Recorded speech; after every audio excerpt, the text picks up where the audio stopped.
Okay, so we are live, so let me know if you can hear me because I'm testing out a new microphone here. So hopefully the hardware is working correctly.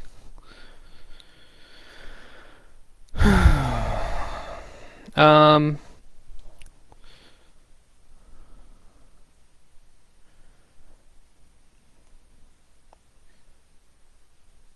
Leona, can you hear me okay?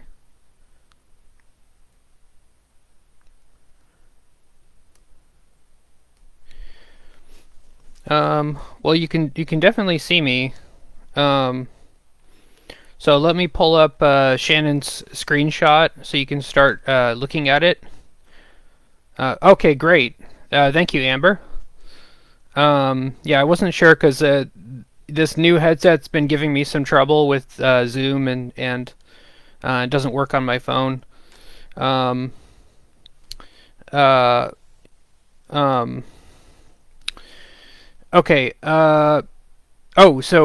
So in our last video, we started discussing entropic forces, as well as the en route temperature and how the en route temperature, on the one hand, the en route temperature could be generated by the forces, or correspondingly, it's possible that the forces themselves are being generated in a holographic way by the en route temperature of the field. In our last video, that's basically what we spent about an hour discussing was the en route temperature, and sort of the sense in which entropic forces are holographic. Yesterday I skipped the video, but I made a couple modifications to the wave equation. So I wanted to discuss those modifications, and I'll show you the wave equation that I modified. So this is the new draft. Oh shoot, the white makes it really hard to see. Okay, so in white, that's the new wave equation that I wrote. It's for Minkowski space, it's identical to the wave equation that we had in the last video, but I wrote it sort of in a more compact way. And one of the changes that I made was I added like a little vector hat over the zero. Remember the zero was representing the absolute zero temperature vacuum, and we took that vacuum and then we modified it using this quantum field theory operator, which has creation and annihilation operators in it. And when we took that operator on the absolute zero vacuum, then we found that doing that produced a temperature, which we were calling the en route temperature, and then we discussed in detail how that temperature leads to holographic forces on particles, and in particular, we want to show how those holographic forces can generate a gravitational field. So I made a couple modifications. So I want to go through and explain what happened. Starting with the absolute zero vacuum. So why did I put like a vector hat over the zero? Well, when we were talking about qubits,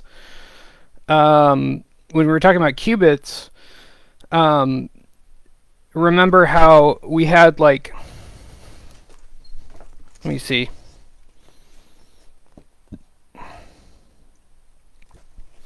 Okay, so this was our general equation for a qubit, right? And so you have like a 1 bit or a 0 bit, And then here, here, I set the absolute zero vacuum vector as all zeros. Now, why did I feel like that was appropriate? Well, if all of the bits are set to zero, then there's zero entropy, and at absolute zero you have zero temperature. So we've discussed the first law of thermodynamics, and we've discussed the second law of thermodynamics. So now this brings to mind the third law of thermodynamics, and I have that here on my screen. So the entropy of a pure crystalline substance at absolute zero temperature is zero. At zero temperature, the system must be in a state with the minimum thermal energy. This statement holds true if the perfect crystal has only one state with minimum energy. So, essentially, what that's saying is that the temperature equals zero state corresponds to the crystal having zero entropy. And if all of the qubits are set to zero, then you have zero entropy, and you have n bits, where n is the number of qubits. You have n bits of information about the crystal, right? So now your number one complaint is that we're talking about the vacuum here, right? We're not talking about a crystal. Well, in the next few videos, I want to talk about how you can partition these surfaces into Planck area pixels, and each pixel can store 1 qubit of entropy per pixel. And when you make like a lattice on the surface, then you can go ahead and use a lot of the same results from solid state physics, which is at the mesophysics scale, right? So solid state physics is derived at the mesophysics scale. So we're dealing with like crystal lattices, but you can go ahead and recycle a lot of the same modeling at the Planck scale if you have a lattice structure for the bits of entropy. And so I'm sort of making the assumption here that the third law of thermodynamics applies to the vacuum, and so that's a lot of information that goes into just having a zero ket, but basically the zero ket is just n 0 bits, and that's your absolute zero vacuum equation. And so what the rest of the rest of the wave equation does from there is basically you're going to have quantum fluctuations of creation and annihilation from the sub-zero vacuum. This is holographic due to the nature of entropic forces. But whenever you have a force, you also have a quantum fluctuation, which leads to the creation of Unruh radiation, which changes the temperature, or which changes the temperature of the field, and then that will modify the vacuum qubits to having from zero entropy to having some non-zero entropy, which can be tracked by the entropy of the qubits of the vacuum. Okay, so all right. So any questions? Any questions on the vacuum equation so far? So far I've only discussed the zero, and then in some sense the psi fluctuates the zero, and then you get an entropy out of that, right? And then from the entropy, then the first law equation, which is what we've been discussing here, the first law equation says that the entropy, if the entropy fluctuates proportional to temperature, then that can be converted into mechanical work on the particle in the form of a force. And we're going to talk about what these other two forces mean. We already covered some pressure. We already covered pressure a little bit.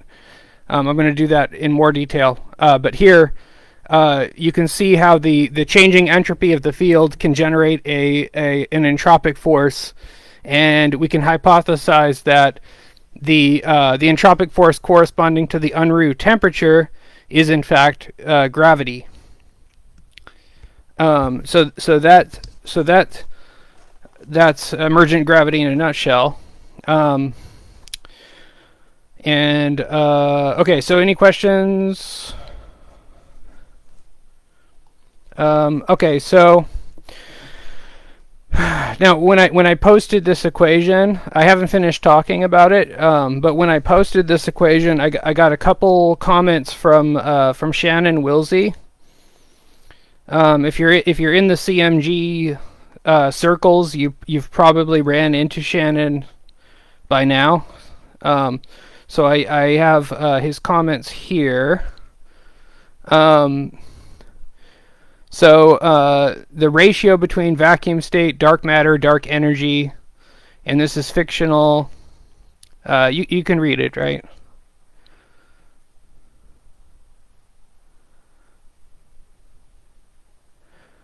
Now I thought he mentioned the singularity.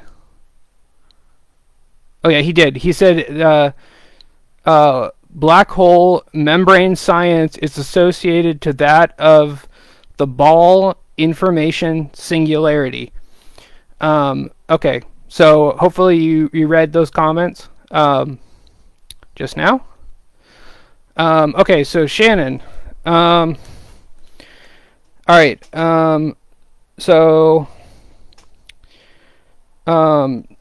Okay, how does this relate to singularity? Let me pick it up there.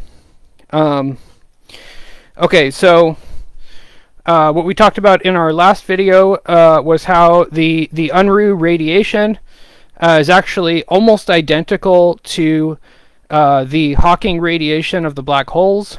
And from relativity, we see that at least in the mathematical model of certain black holes, these black holes are generated by singularities, where the mass of that star collapses. So basically, like the degeneracy pressure of the molecules in the star, the gravitation starts to like overwhelm that degeneracy pressure, and then what happens is that the degeneracy pressure can't hold the star up anymore, and then what happens is it just sort of like collapses. Now ordinarily with forces, you would have things like the Pauli's exclusion principle, where the electrons can only occupy individual energy states. However, if there's enough pressure, you can go ahead and just collapse those molecules into a singularity. So for ordinarily, like for a planet, the Schwarzschild radius is within the radius of the matter density. So like if you have like the planet Earth, the radius of the Earth is longer than the Schwarzschild radius, and the Schwarzschild radius is actually inside the planet. Now for like a supermassive black hole, Hi, Roselle. How are you doing? So for a supermassive black hole, when the matter density like implodes and collapses, then the sphere-like object passes the Schwarzschild radius, and then it collapses into a singularity, and then at the Schwarzschild radius, I think it was at. I'm pretty sure. I'm pretty sure. Okay, go ahead and check this because it's been a couple years since I took relativity. So go ahead. You can go ahead and search this and make sure I'm correct here. But I'm pretty sure that the event horizon forms around the Schwarzschild radius. Now the event horizon um, uh, around the supermassive black hole creates a causally separated region of space-time, and signals traveling at light speed cannot convey information to each other if they're on opposite sides of the event horizon. So that causal separation is essentially, when you look at this wave equation, um, uh, yeah, when you look at this wave equation, zoom in.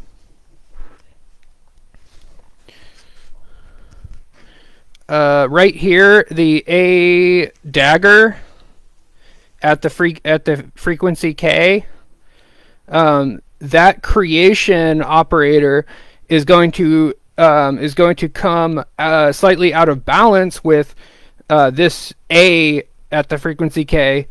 So these annihilation operators and the creation operators are going to be slightly out of balance because of the event horizon, because the event horizon separates the two regions of space-time causally. And so what's going to happen is that vacuum fluctuation, or the creation annihilation operator multiplied against the vacuum is going to be slightly out of balance, and it's going to create Hawking radiation.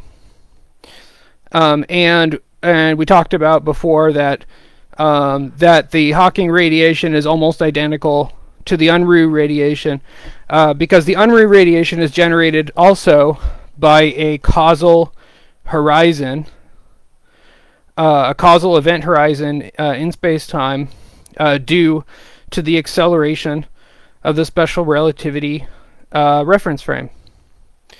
So as far as the quantum field theory is concerned, the Hawking radiation is the Unruh radiation. They're identical.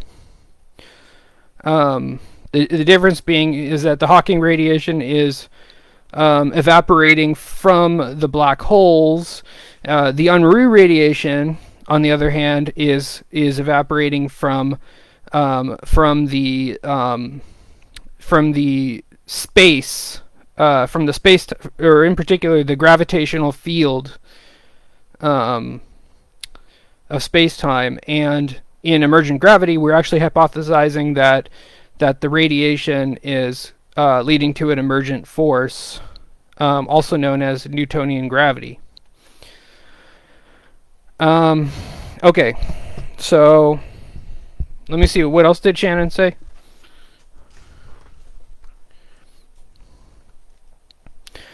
Is this fictional? Okay, so we have vacuum state, dark matter, dark energy. Is this fictional? Or is it an energyless void or volume? No, I haven't gotten to dark matter yet. Now in Verlinde Emergent Gravity, he has covered it, and I read the article, but I haven't gone through all of the details yet. So that's been on my to-do list for a while. I can move it up if people are super interested in dark matter. But the important thing to note here is that dark matter is accounted for within the Verlinde emergent gravity system. And my understanding from reading the paper is that he took into account the boundaries of the observable universe, and he was able to derive dark matter within the emergent picture. And so sort of what I've been thinking of as dark matter, even before I read this article, what I was thinking of as dark matter is sort of like a fudge factor, or like a correction. So when you have the Einstein equation for general relativity, and you're generating the gravitational field using that, what they found was that it didn't agree.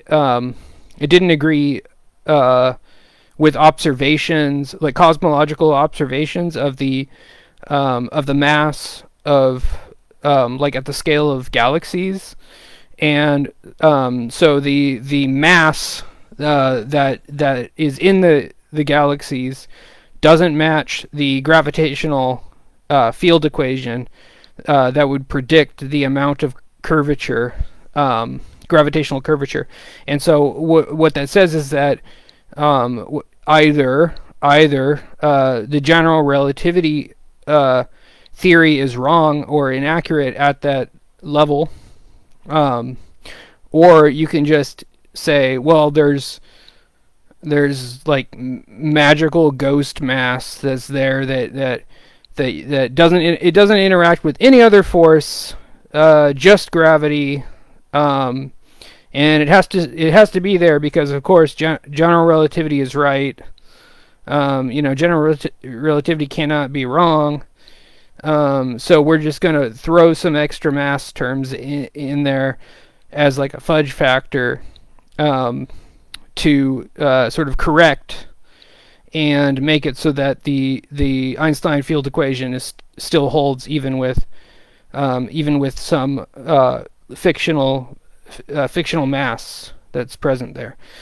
So what that would mean then is, after I'm done reviewing this article on dark matter, it would be further evidence that the emergent picture of gravity is more accurate than general relativity.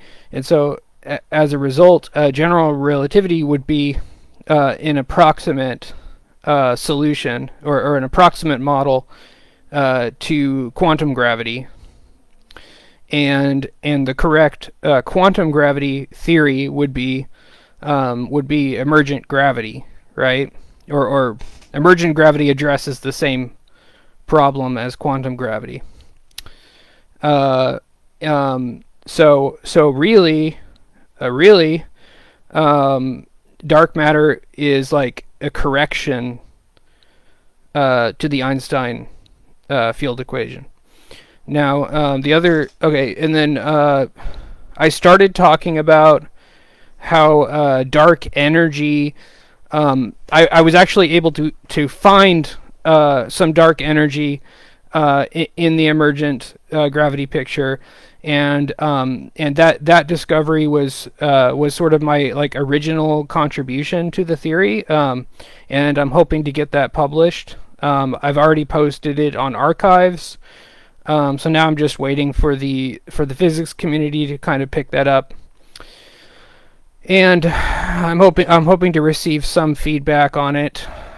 People can check it. I was actually able to derive how much dark energy pressure there should be around a given amount of mass.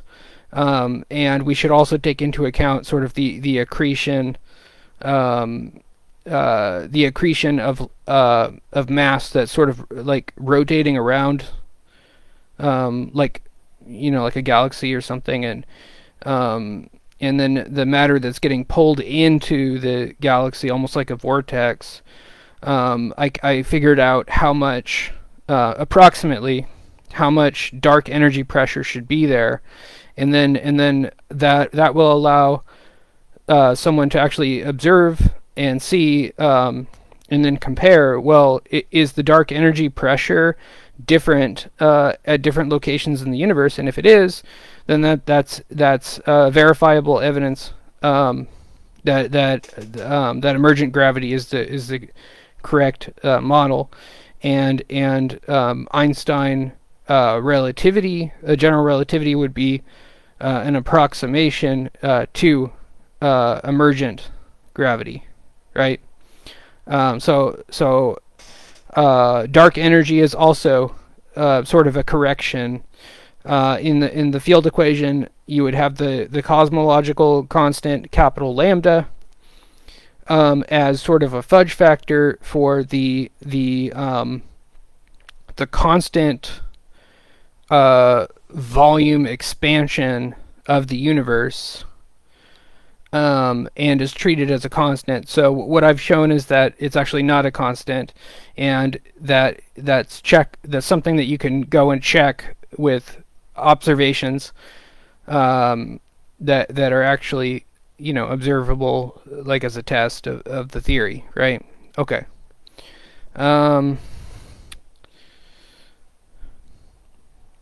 Yeah, so the vacuum, the like the 000 bits, that would be like an energyless void, right? And then those vacuum fluctuations would lead to the creation of particles, and then the creation of particles would generate a gravitational field from the thermodynamics.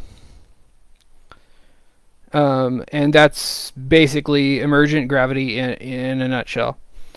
Now for the ball structure of energy information that you're referring to, in the most simple model, I have the holographic screens as spheres next to the particle that's being acted on by gravitation, and the gravitation is not mass to mass, like action at a distance. It's not mass to mass. What's happening is that the particle is actually reading off information from the sphere, and then when it reads off information from the qubits on the sphere, then they're exchanging information in the form of entanglement pressure, which manifests as a potential energy that's being acted upon the particle.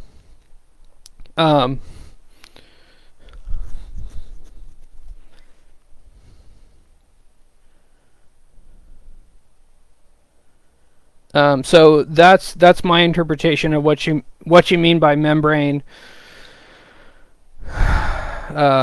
information, like ball information singularity, membrane science. Okay. Okay. So that covers the vacuum equation, and the equation from yesterday. It came out really pixelated, probably because I was on overleaf, so it was kind of zoomed out.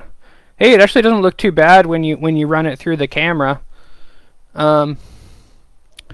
So this was our vacuum equation from last video, and I modified it. So I changed it, right? And the f, these f functions for the quantum waves in the Minkowski space approximation. So we're using special relativity, right, as an approximation. And in the Minkowski space, these are just your standard traveling waves. So the waves are proportional to the exponential of the frequency. So basically the space frequency. Oh gosh, the light is all weird. Okay, there it goes. The space frequency dotted with position minus the time frequency with time. And so that's the Minkowski space traveling wave. So I asked you to like do some googling about those. You can almost figure these out from like guitar string. Like if you know how to play the guitar, then you can look at traveling wave, or actually standing waves. For the guitar strings are generating the chords. Shoot.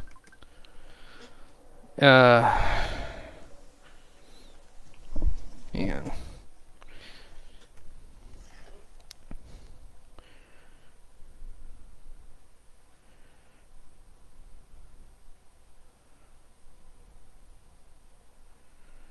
Okay.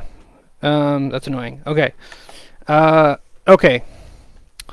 Yeah. So the chords of the guitar strings, you can look at the harmonics vibrations on the strings, and is generating like an acoustic wave, and to understand frequency, you can almost study these standing waves on the strings of the guitar, and like the separation of where you put your fingers.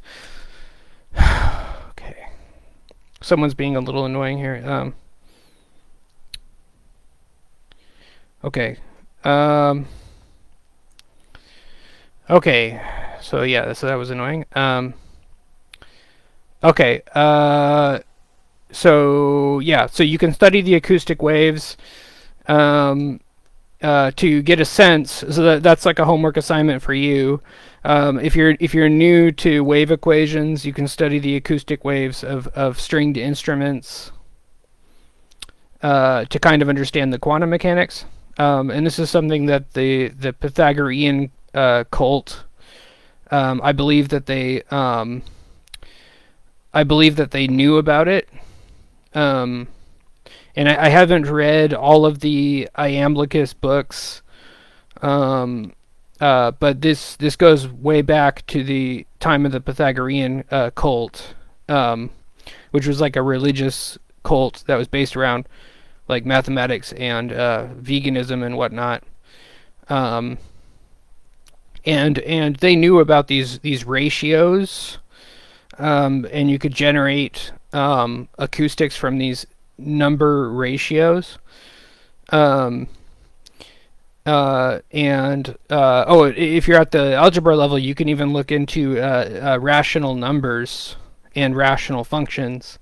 That's if you're new to mathematics, you can study that, rational functions and rational numbers, and that will get you all the way back to the time of Pythagoras. And they had like a religious cult that was like centered around these mathematics. Oh, and it might have been vegetarianism, but we're like way off topic with that. I think the Pythagoreans were vegetarians. Okay. Yeah. So study acoustic waves. If you're new to waves, study guitar strings, and that'll get you standing waves, and the traveling waves are pretty much the same thing. Except you have a frequency in time as well as a frequency in space, right? So with standing waves, you have a frequency in space with standing waves, and then with traveling waves, you have a frequency in space time. And so basically, I took last video's equation, and I rewrote it in Einstein notation, in the Einstein summation convention, and it ended up making it slightly more confusing, but it made it more compact. Um, um, and so it made the equation more compact, but it made it more confusing. On the other hand, it gave us a good excuse to briefly cover Einstein's summation convention if you're new, because chances are we'll need it eventually. Also, if you're researching it on your own, this is one of the more confusing things when you're first getting into relativity. This is pretty confusing. So this is equation 4.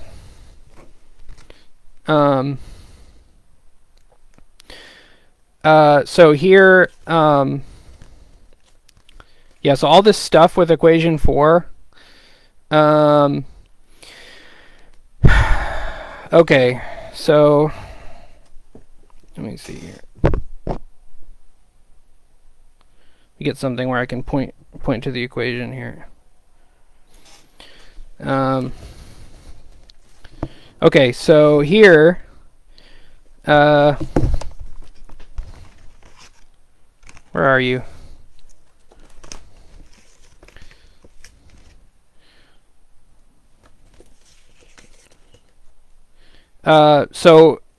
When I have this like vector mu times x, so the k mu times x mu, and when it's upstairs, you have a contravariant index, and then when it's downstairs, you have a covariant index.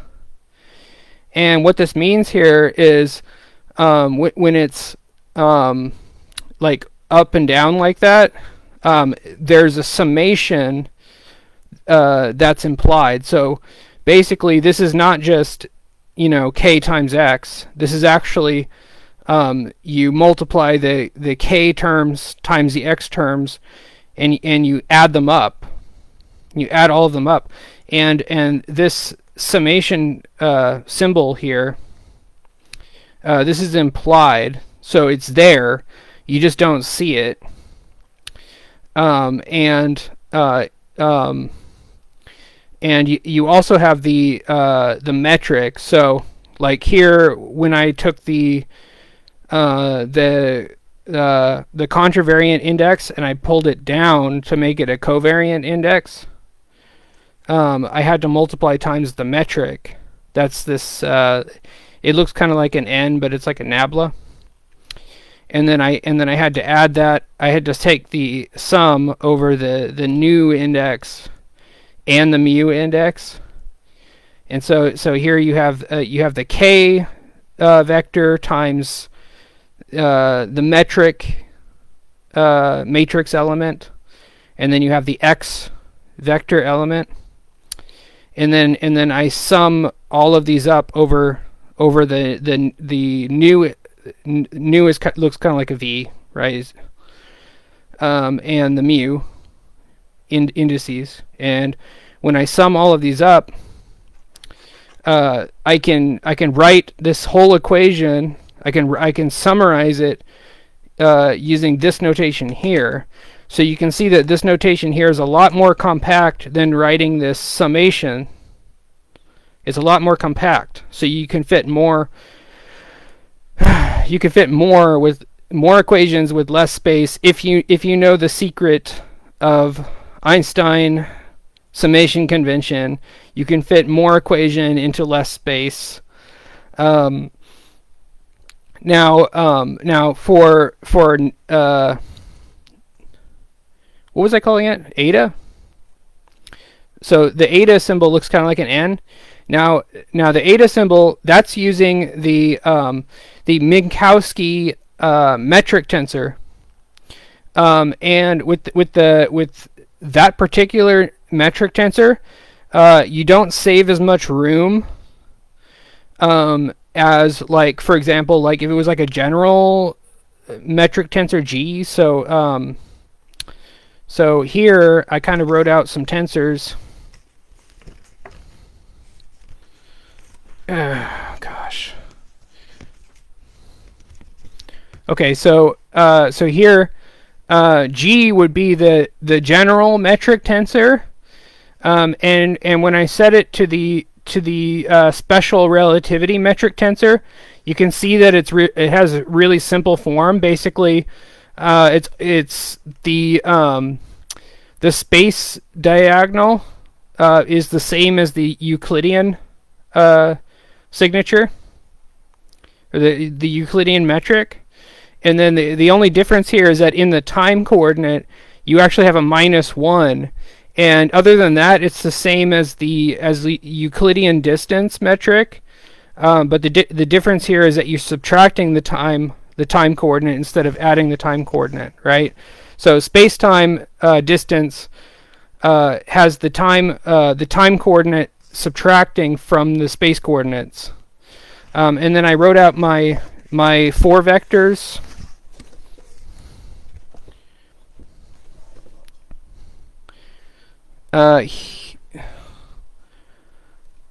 Gosh, I can't get that to line up right. Oh, there it goes. So I've got my k mu.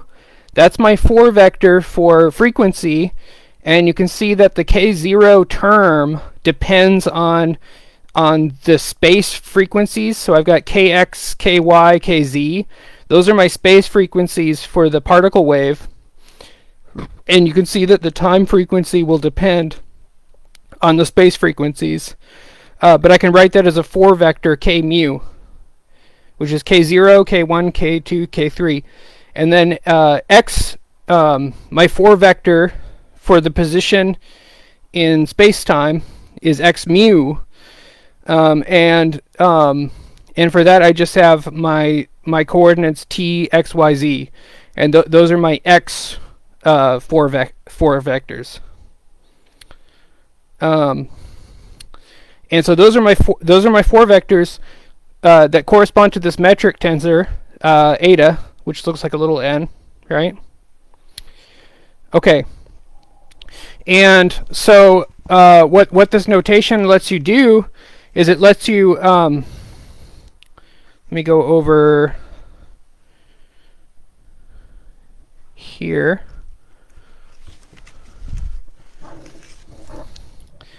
What this notation convention, or the Einstein notation, the summation convention, lets you do is it lets you do a matrix multiplication, but instead of writing out the 4 vector times the tensor matrix times the other times, so this is the frequency 4 vector, this is the metric tensor, and then times the position 4 vector.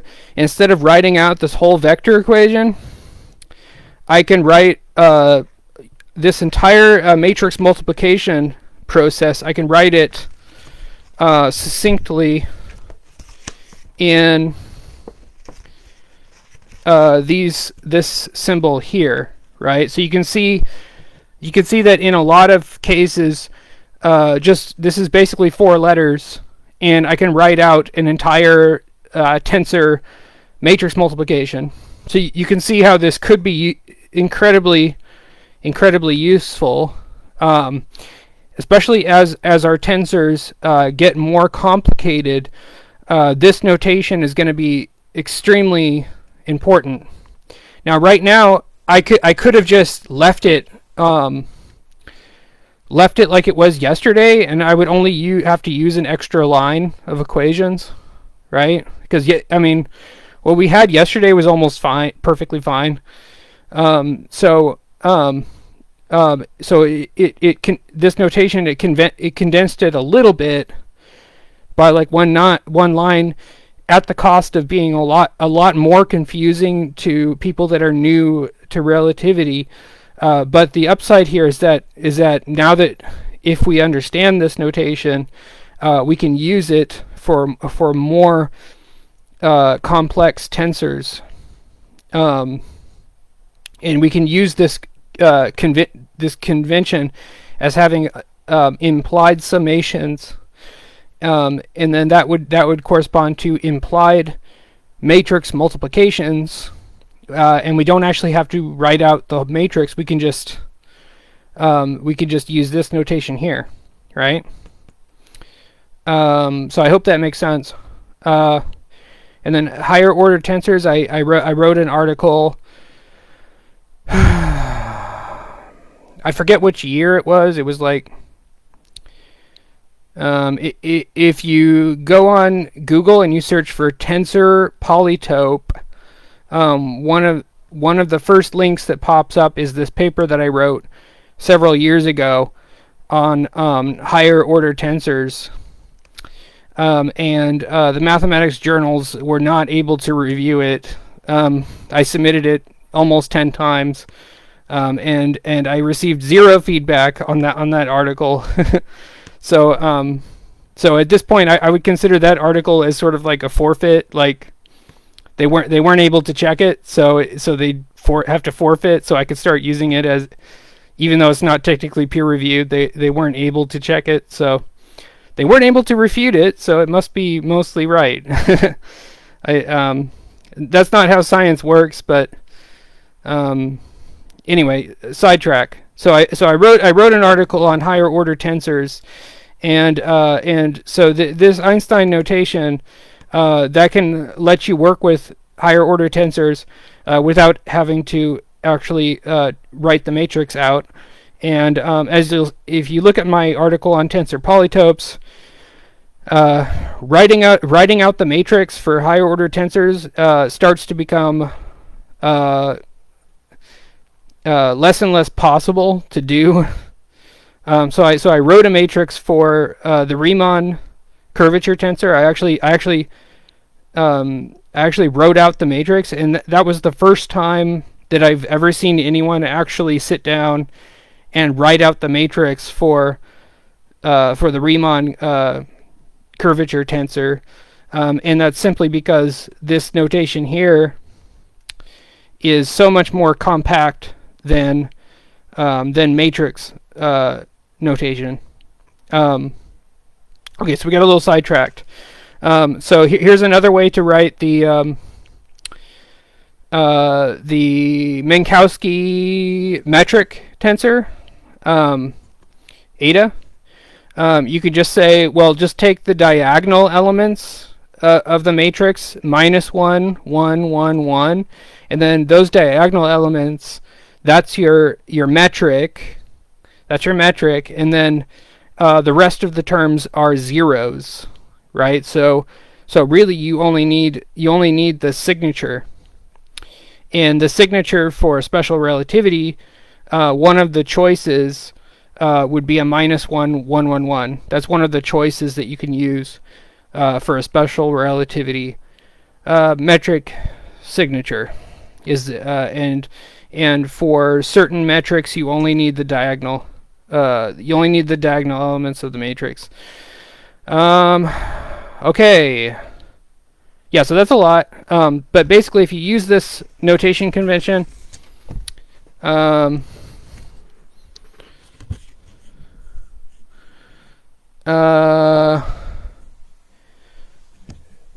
here, I took my traveling wave and I compacted it into the Einstein notation. So remember, with the traveling wave, the space frequencies are added, and then the time frequency is subtracted from the space frequencies, right? So basically, I just compacted it. There's a built-in eta. There's a built-in eta metric in there, so that's where you get the -t. It's in the notation.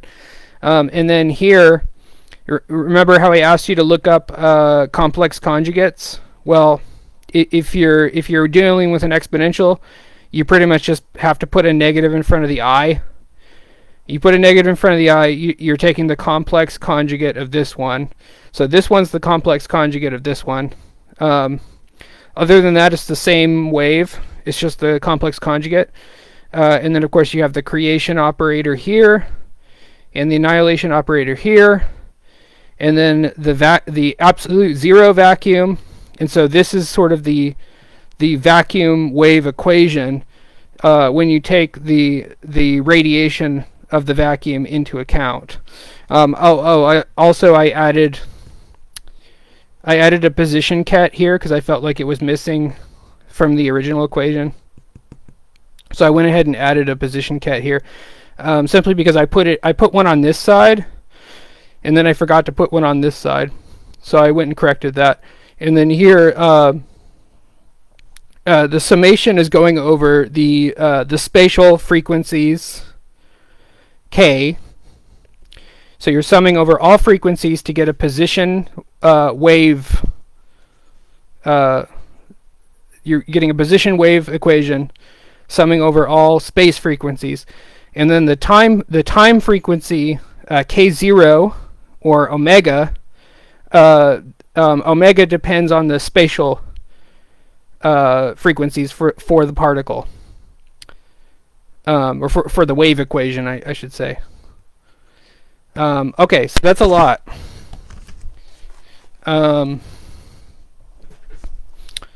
And I feel like there was something I was forgetting in addition to that.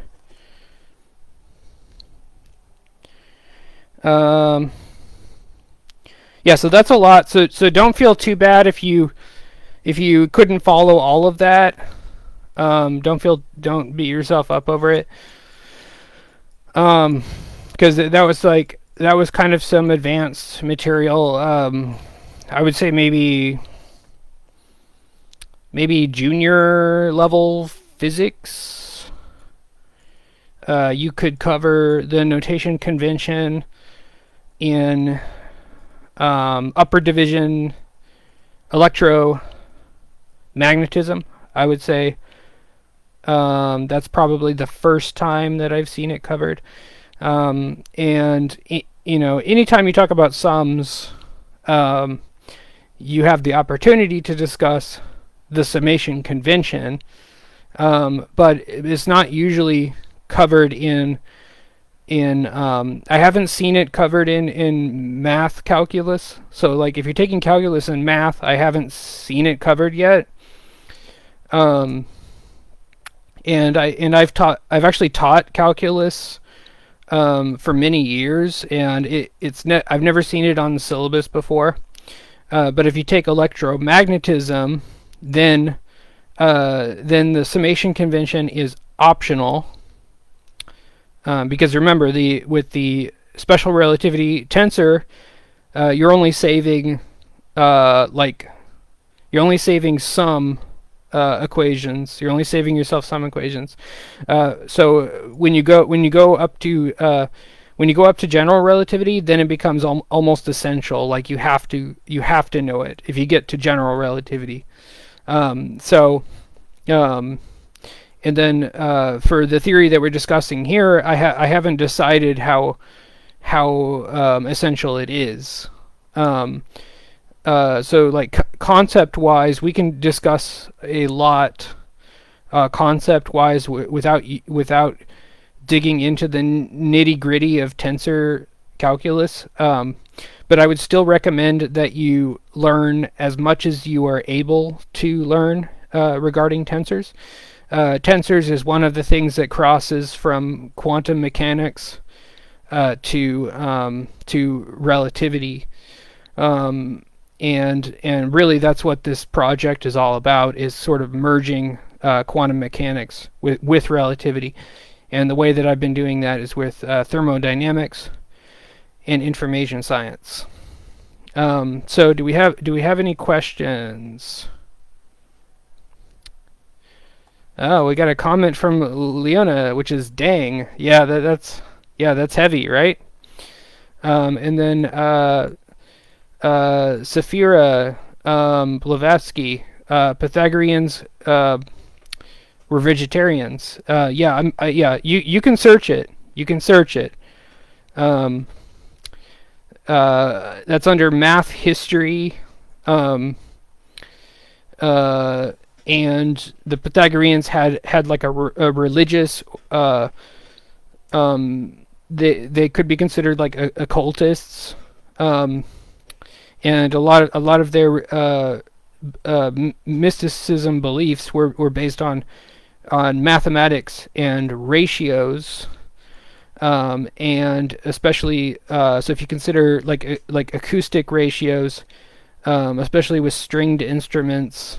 And I'm not much of a music guy, but other sort of instruments that use numbered ratios in the musical scale. And when you use those ratios, you're generating acoustic harmonics, um, which is identical to the harmonics that we're using in the quantum mechanics wave equations. We're using harmonics, but we're using frequency in terms of momentum, with along with Planck's constant. So if you take the frequency and you take Planck's constant, right, then you can get momentum. So the momentum operator is central to quantum mechanics. If you're using like Hamiltonian energy mechanics, and the momentum is directly related to frequency, and then the frequency can be broken down into harmonics, and the harmonics, the math of the acoustic harmonics is pretty much identical to the frequency harmonics of, like, say like a hydrogen atom. Hydrogen atom has spherical harmonics. So you can break down these wave equations into wave equations, which are superpositions of spherical harmonics. And so you can see that there's a direct connection over into music from quantum mechanics. And if you study those acoustic harmonics, that'll give you some really good intuition of some of those wave equations that we've been discussing. It'll give you some great intuition. And even if you're new, you should be able to follow some of that. So that's sort of like your homework, especially if you're new. Leona, if you go back and watch some of our previous videos, you'll get a sense of what emergent gravity is.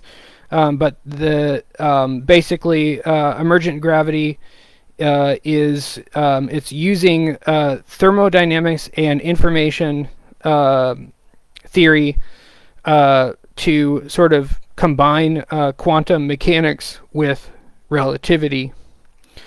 So relativity is it's a decent picture of how gravity works at the relativistic conditions. So like Newtonian gravity works, it still works in some cases, and we can still use it. We can still use Newton's gravity, even though it's been replaced by relativity, and we can still use Newton's gravity in certain cases. So similarly, we can still use relativity in almost all cases. We can still use the relativity to model gravity. As we discussed, relativity does not have an accurate account of dark matter. So if emergent gravity can address dark matter, that is fantastic. Similarly, I consider the dark energy of the cosmological constant to be also like a fudge factor or correction to the relativity model.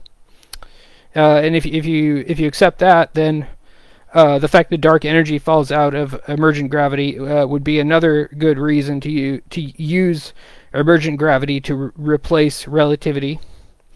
And emergent gravity is replacing relativity at the quantum scale. So we're using thermodynamics to solve the quantum gravity problem, which is considered by some to be the most important problem of modern physics. Um, Momentum operator. Can the momentum operator be used to adjust space-time? You would have to write out... okay, I can say something. But if you could write out like a longer, or just talk to me in private message in more detail, so I can get a sense of what you're really asking here. But I can comment. So the momentum operator works really well with both the Schrodinger and Heisenberg picture of quantum mechanics. The momentum operator works well. However, if you try to derive, and then quantum field theory works really well for massive particles, right? Quantum field theory works really well. However, when you try to do the Feynman path integral calculus, and you attempt to renormalize the path integral in the ultraviolet particle frequencies, then the theory actually fails. The quantum gravity theory, if you try to use quantum field theory to derive quantum gravity theory, the renormalization fails in the ultraviolet particle spectrum, and so in that case, we need a coherent theory. We need a coherent theory to address that failure of renormalization, and so the renormalization problem is where the quantum gravity theory is incomplete, and you need an accurate quantum gravity picture in order to derive space-time relativity from quantum mechanics. Without renormalization, the physics community is not equipped to solve the quantum gravity problem at this juncture. And so far, in my research, emergent gravity has been successful at bypassing renormalization. I'm still in the process of checking all of the details, but the fact that in the process of reviewing emergent gravity, I've able to come up with some testable predictions. That's very promising for emergent gravity. And you can message me. You can message me more about exactly what you mean in that comment regarding the momentum operator. Okay. Any other questions?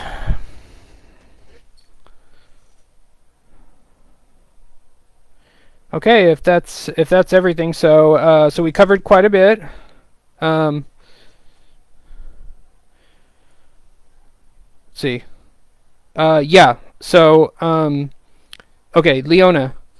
Yeah. So basically, under certain assumptions or certain conditions, Newtonian gravity still holds or still works as an accurate model for gravity. And Newtonian gravity treats it as like an action at a distance.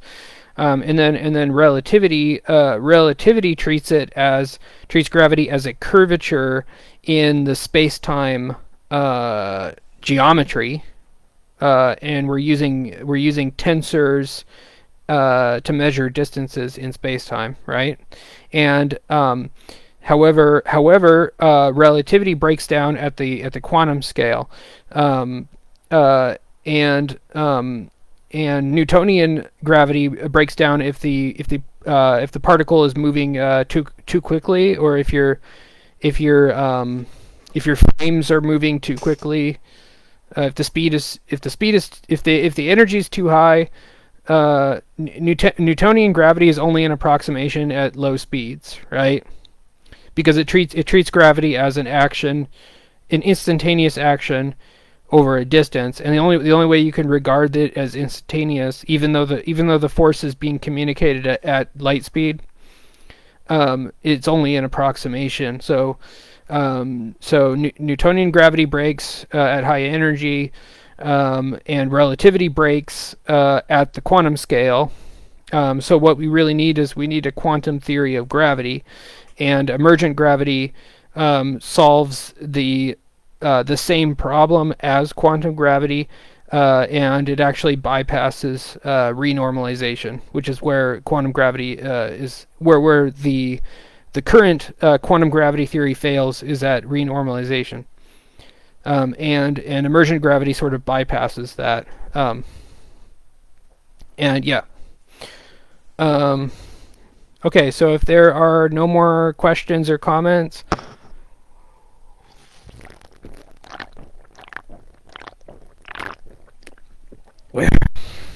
okay. Yeah, feel free to reach out if there's anything that you want me to address or cover in these lectures. And again, just follow as much as you can. And I don't expect anyone to understand 100%. But do some reading on your own at whatever level of math that you're at currently. I want you to keep learning more math.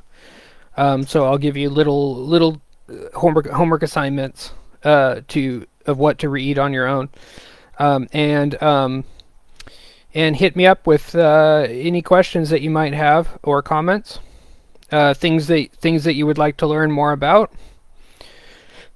Okay, have a great rest of your day, and I will see you next time. One of the things that I might cover next time is Compton frequencies, or Compton wavelengths. At some point, I also need to cover the Planck scale units. So I will see you next time.